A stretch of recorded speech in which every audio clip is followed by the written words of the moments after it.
You know, you hear it long enough and you start to see patterns. Remember how I told you how we design things by designing what they're not? Well, everybody's been designing what it's not, describing what it's not, but they don't know what it is. Thank you. And I can't figure it out either, so I'm in the there were some discussions today that I heard that start centering it on the truth, and that is there's this idea that there's something magical about it, and no, there's nothing magical. It's data that's stored somewhere, and somebody's running that. Somebody's got to approve the profile to verify the number on a Bitcoin. You cannot do it by magic. Explain that. Well. Why couldn't a computer? I'm looking at it and I go, why can't the computer generate that? It's number? not magic. Computer does what a programmer tells it to do. Okay. And there's really no intelligence. And no, it's read, write, edit. That's it. Thank you. Okay. It's binary. It's a 0 or it's a 1. I mean, if you don't store that data somewhere, you can't get it back. It just doesn't magically roam around. And it has to be somewhere, and someone has to be in charge of it. In the previous video, you had mentioned that the technology that Leader Technologies provided is more than likely the source of right. Bitcoin From everything I can tell, it's the same code. It was just another one of the carve-outs in February of 2004. And these guys, a lot of these guys are former PayPal. In fact, there's a bunch of them that they call the PayPal Mafia. Mm-hmm. It's Breyer, it's Steele, it's Kohler, it's Reid Hoffman. It's that group of guys who did PayPal. And PayPal, it's well known, public information, was cooperating with the NSA, and they had programs for tapping into people's computers way back before social. And they were looking around for the next big thing, and we were it. And so they all wanted to figure out a way to handle transactions without all the regulatory requirements that hampered them with PayPal. And so they've been dreaming about this idea of a stateless Bitcoin for a long time. And so as best I can tell, Bitcoin is nothing more, I'm going to use general terms most people would understand, is nothing more than a Facebook profile with a number associated with it instead of a person's name. And so anything that happens relative to that number gets stored in that profile, which they gave a fancy name called blockchain. Yeah. That's it. And connected to and encryption. So it just keeps, encrypted it. But call it Merkle trees, hash trees. But whatever. Blah, blah, blah. Even with encryption, somebody, if it's encrypted, it's got to be decrypted. Exactly. So it's got to be decrypted on a processor somewhere, and that data has got to be stored somewhere. So whoever it is, this mysterious person that's got the original platform, most likely got the same source code from the Eclipse Foundation that everybody else got, and they said, let's make this, let's put this somewhere, and let's not let anybody know where it started, which that's telling me it's intelligence. Mm-hmm. And so this is it's a way of getting around Congress. It's getting around the Constitution, and it's trying to control money without states. Yeah, without taxes. Without it's a tax sovereignty. haven. Right. It's a gambling casino like the stock market. I look at it as buying stock that you also can turn into currency, which is shocking because what does that do? That's a globalist economy. Okay, well, people are used to now the idea of liking somebody, and some people have more likes than others. That's Bitcoin blockchain. Just think of it that way. Mm-hmm. Oh, there's more value to this one because there's more people using it for more different things. That's just that's more likes. So this YouTube or this Facebook or this Instagram has 5 likes and this one has 10,000. Well, that must be more valuable. That's Bitcoin. Yeah, it's trust. That people trust Exactly. that they buy into it. It's like a stock. It's popularity. Let's say I buy into Facebook, even though Mark, the dude Zuckerberg, is selling 55 to 75 million shares. Oh, right after Peter Thiel sold his. No, that was done back in September, where he gave his notice that he was selling. Yes. Well, he gave his notice, but he's got to wait to sell it. That's the whole point, and it's happening right now. He has to so he knew.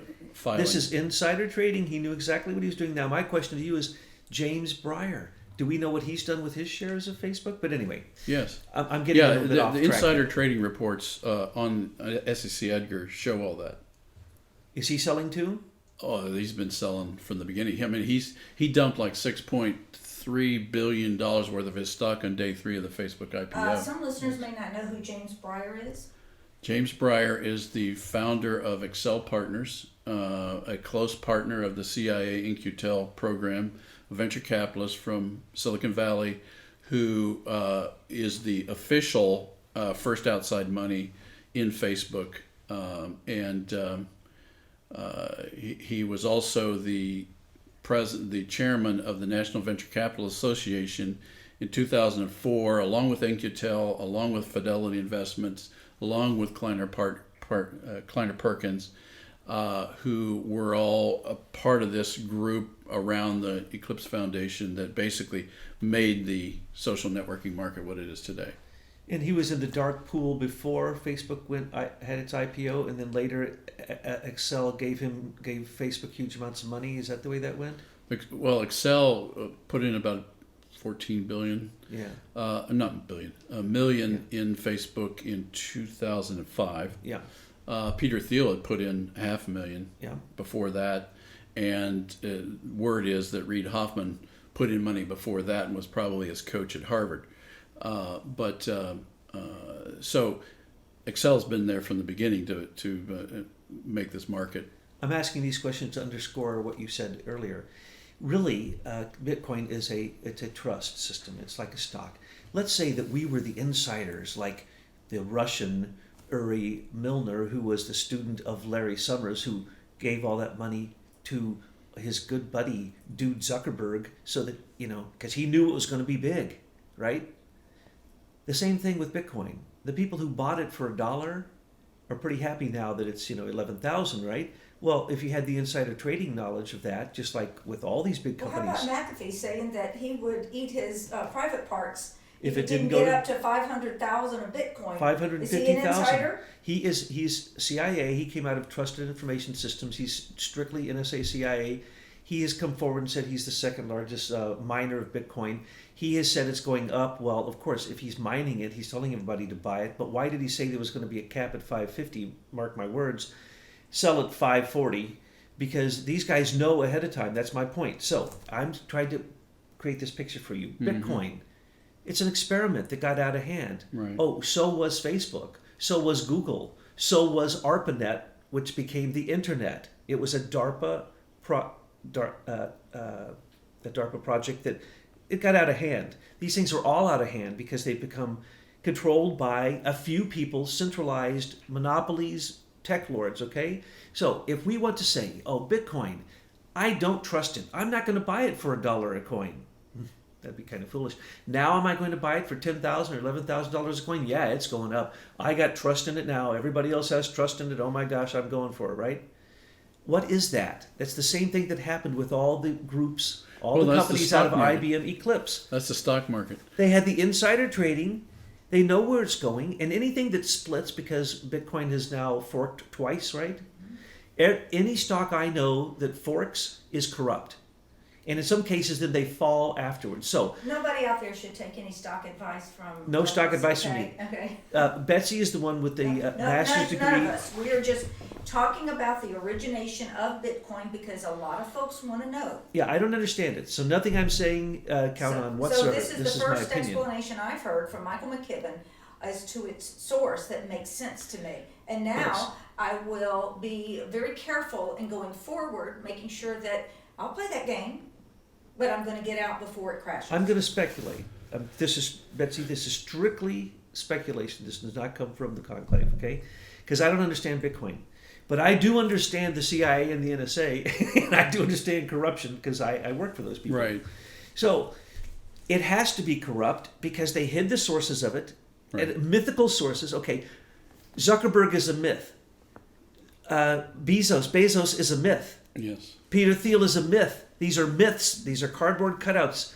So what is Bitcoin? It's a friggin' myth. It okay? personalizes it personalizes a fake story to give it so that the average person can attach a person to it, or and they want to believe. Most people don't want to disbelieve when other people tell them stories. And so that's what we've seen with this whole social media crowd. I mean, when the Social Network movie came out, I mean, that was a total lie. And what these guys learned is that the public is completely undiscriminating. They'll believe it. Oh yeah. And I think they got more and more bold with the lies. They realized nobody's testing us. And of course, we've got all the media companies bought off. So the paid journalists are not digging, like we just dug into the stock that we found Chelsea Clinton in. Oh, by the way, Hillary Clinton was Secretary of State when Chelsea went on this board. Hillary had a affirmative duty as Secretary of State to disclose that conflict of interest. In fact, her daughter was sitting on the board of companies that were trashing Trump during the election. Now, you must say a little bit more about that, because people may hear this audio and not the other one we just did. Well, we just we did some digging into the background of some of Jeff Bezos' associations back to his days at Princeton. And to cut a long story short, the professor that he went to work for first in the 1994-95 was the chief creator of the Kyoto Protocol for carbon credits, and then now is the founder of a company called Global Thermostat, which has its main funder a member of the board of a company called IAC Interactive Corp, on which Chelsea Clinton was made a director in 2011. And this is about a $5.2 billion company, heavy into media, and owns NBC Universal and the Daily Beast, among many other media companies. Meddling in the election, I think that's called. I'd say so. That would be media meddling in the election, yeah. Michael, that's incredibly insightful. And it's still, I don't understand a lick about Bitcoin. I only understand conspiracies about Bitcoin because it doesn't make sense. But if there are carbon credits made by Bezos's girlfriend, who basically mathematically invented these things, okay, we actually need the carbon dioxide on the earth. We actually at this point need more. We don't need less. So then he learned to commoditize these things, okay? And then he went and he worked for Wall Street, and then he worked for brokers, and then all of a sudden then he becomes a computer guy. Well, he did have a degree in computers, but if you realize that he is a cardboard cutout from his grandpa DARPA dad. Can I stop you there?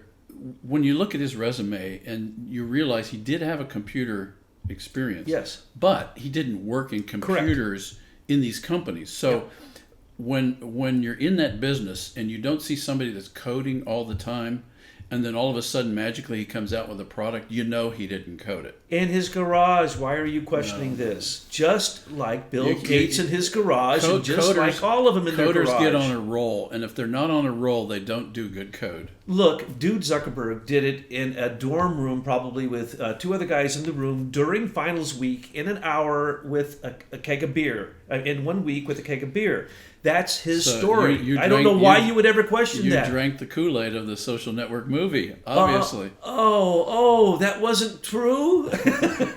So what I'm saying is, they learn where the flow is. And if need be, they create a flow. They create a new type of currency called carbon. They create a new type of currency called uranium. Right. New type of currency called plutonium. A new type of currency, why? $140,000 an ounce. They want to go for whatever the biggest is. Now what are they going to get? Not even an ounce. Actually nothing but a piece of digital coin worth, some say, $500,000 is where it's going to stop. What is that? That is, again, attempting to manipulate currencies and all the new types of currencies. I predict that when it reaches Bitcoin says it can only reach a certain amount of coins, right? But now that they keep forking off and they keep creating other companies, what it's going to amount to is it could reach $1 million a coin, $500,000 a coin. At that point, it will be a commodity that could be put in a basket of commodities that can actually be the basis of our U.S. Treasury. And I predict that they will at that point say that the man who owns it, who owns all the major shares. To begin with, he bought all, first 5 million shares or whatever it was. He's nowhere around. Who do you think owns that? The plunge protection team from the U.S. Treasury. That's what I'm going to protect. And that is controlled by the CIA. Interesting. So I believe that because McAfee's totally CIA and he's totally into this and he knows where it's going to stop, that they know where it's going to stop. This was a plan. They don't start this stuff. They started with crazy ideas and then it might get out of control. But they knew where it would go. It's like nuclear weapons. Will we stop at 55,000? Now what are we down to? 1,200? Is there any difference between Russia and us when we had 55,000 pointed at them, they had 44,000 pointed at us? What is that about? It's a currency of uranium. Right. We're talking mega billions of dollars. We're talking trillions of dollars. These are currencies for these people. So Bitcoin, I say to anyone who bought it, hey, go for it because it's wonderful. But be careful. I'd sell it at 500,000 if I was you.